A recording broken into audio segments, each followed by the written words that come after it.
Boogarins and Psilocytes. When summer came around, Luna and I moved in together. It was a big move that somehow didn't feel as big as it should have. We had only been together 8 months, but we found ourselves with no one else we'd rather room with, and we figured moving in together early would at least accelerate the test of our love.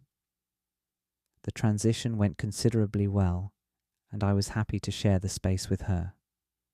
That first month of living together in June was as standard as one would hope, as Luna and I enjoyed being outside in the gradually warmer weather.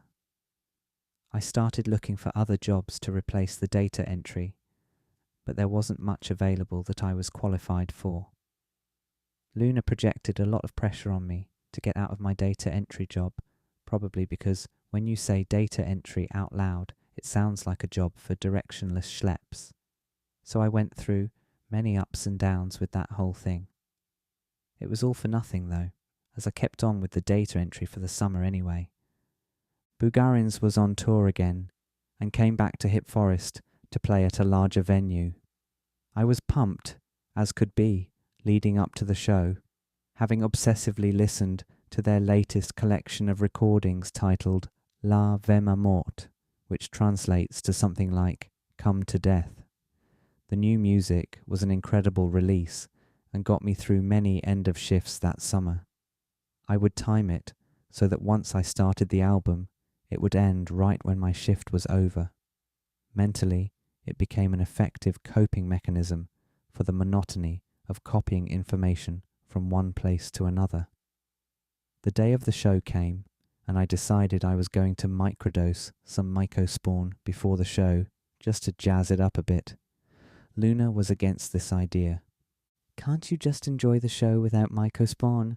she said, with no intention of hiding judgment. She didn't want to go, because she didn't actually like the band, of course, and had to get up early for work anyway. I told her it was none of her business, and that I simply wanted to augment the experience a bit, to hear the songs I'd grown to love in a different way. My plan was to grind the mycosporin, mix them with melted dark chocolate, and freeze the clump as a chocolate truffle sort of thing. Note that the last time I consumed mycosporin with chocolate was with James up at his farm, the first coming of the devil delusion. Andreas and Codatron were my fellow showgoers for that evening. Andreas, you may or may not remember, was my roommate junior year at Hip Forest University, and also my housemate with Omar for my senior year. After I graduated college, Andreas moved out of my place and into a house with his band I was no longer a part of. Codatron had taken his place for the next year of the lease, someone who was Omar's new roommate junior year, when John dropped out of uni. Codatron was a hilarious jokester and talented musician, however difficult it was to know things about him. After I moved out of the apartment we had shared, Codatron moved to Colorado for skiing reasons. It just so happened he was visiting the night of Boogarins and was available to see the show. The three of us decided to consume some green power at my place and walk to the show. I ate the mycosporin chocolate right before we consumed green power and started to feel the effects faster than expected as we made our way through residential and restaurant-laden streets. As we walked, I got this sense that everything behind me was disappearing as I walked away from it, and likewise the visual display in front of me was a sort of becoming. The feeling was as if my legs had disappeared, and my head was a floating consciousness moving at a fixed velocity. I also remember a transparent, shimmering rainbow gloss over the bricks of a building. Andreas and Codatron shared what may or may not have been nervous chuckles as I vocalized my distorted observations of the great unknown.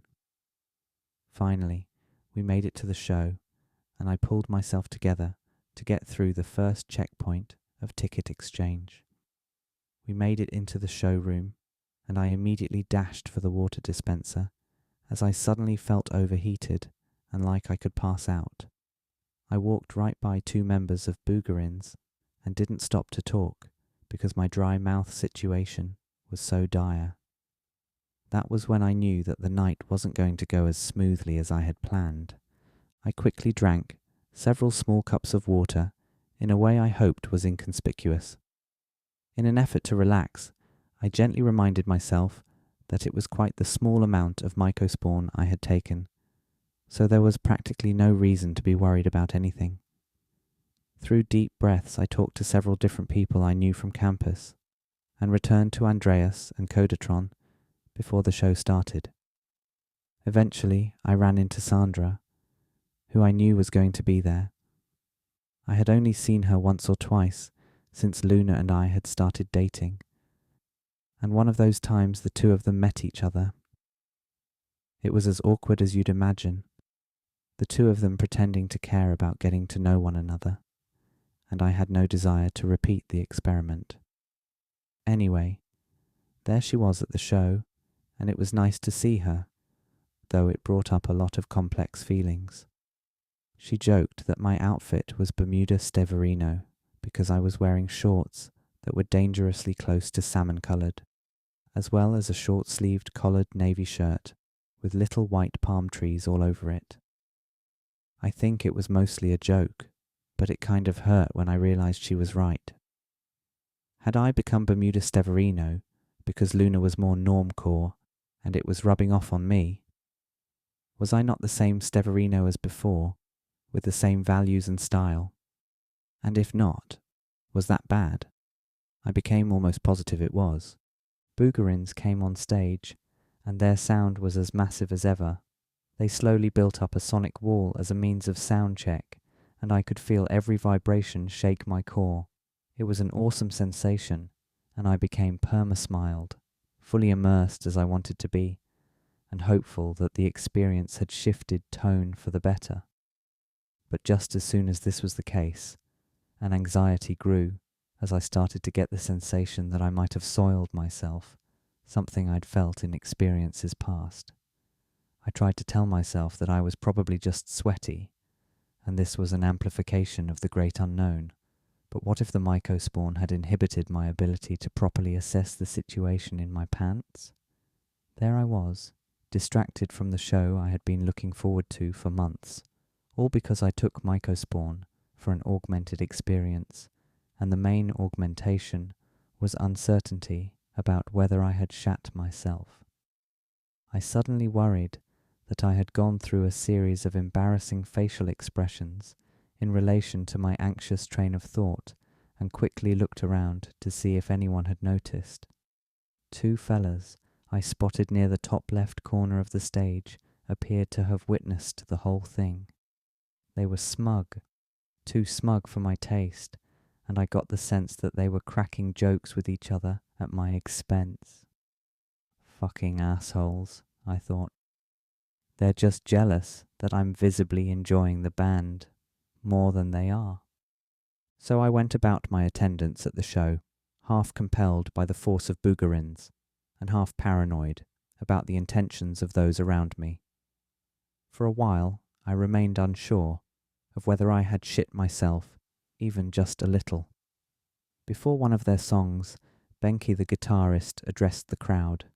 The band was happy to be back in Hip City and to see me, Steverino, their friend.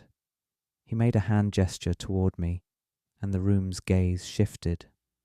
I smiled and gave a thumbs up, temporarily free from my myco-anxiety.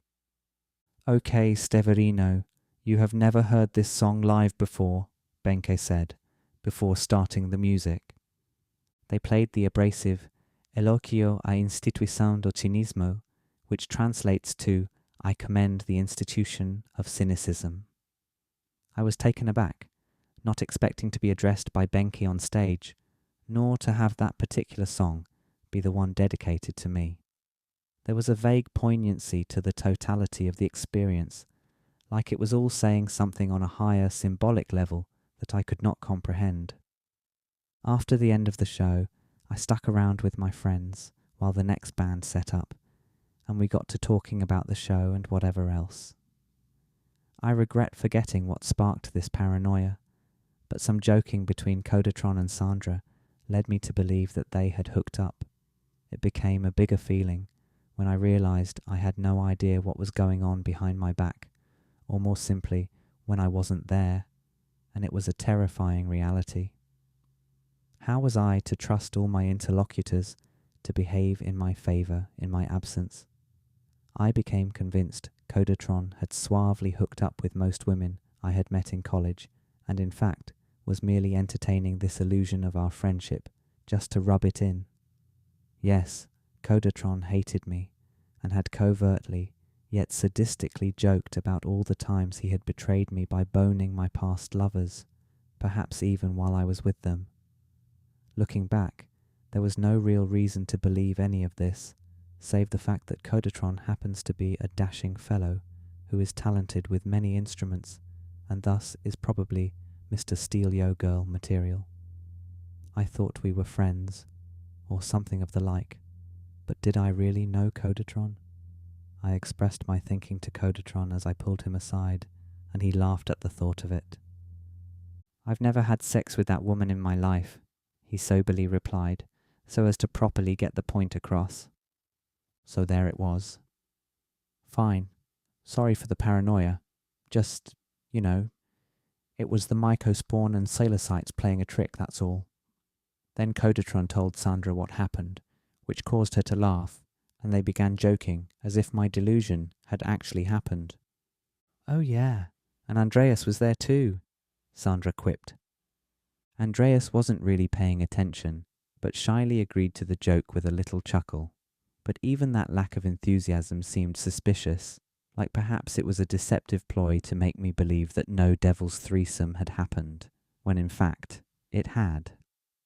I decided I had to exit the social situation to clear my head of all the madness, so I went outside and found Boogarins out back. We chatted some and caught up from the last time we had seen each other a year and some months back. I told them how I had been working data entry and listening to their new album all the time, and though I could tell they appreciated it, something about it all felt lame. I remembered that I wasn't wearing nearly as cool clothing as the last time I saw them, and while I was connected to DSL with proper energy the first time we met, this time I was bogged down by mycosporin and unsure about the intentions of those around me. Their ultimate message was to keep it up, but unfortunately I denied their offer to hang for the night and told them I needed to get back to my girlfriend because she was sick. I guess Luna was sick that night, as she often was, not feeling well and not up for the night. I will forever regret turning down a night of chilling and connecting with Boogarins in Hip Forest. I found Codatron and told him I needed to go home and couldn't stay for the next band because I wasn't feeling well. He was fine with it, even though he had to follow me home so he could grab his keys he left in my living room. We shared conversation as we trekked back to my apartment. "I don't know if I want to take mycosporin much anymore, man. I feel like it could be messing with my head too much," I said in earnest, almost as some weird plea for forgiveness. "Oh, I hear you," he said with a smile. "But visuals do look pretty cool." I chuckled and agreed with him. As we walked on and on, I realized that in this small town I was currently unaware of where I was, even though I had walked these streets many times. As I realized I had no idea where I was, I also realized that Codatron had been leading the way the whole time. Was Codatron actually James, in another new form, plotting to make something terrible happen to me in the slowest way possible? Then I remembered that I didn't really have any choice but to trust the reality of the situation, as it were, what most consensus minds would assess as what was really happening. Two friends were walking home from a concert, and one of them was spun out on a small dose of mycosporin. For some reason, this wasn't easy to maintain as the outlook, as I failed to shake the worry that Codatron might try to have sex with Luna if I let him in the house. So I made him stay outside as I went upstairs and grabbed his keys. He must have thought I was being rude, but probably could also tell I was going through some things I didn't want to talk about.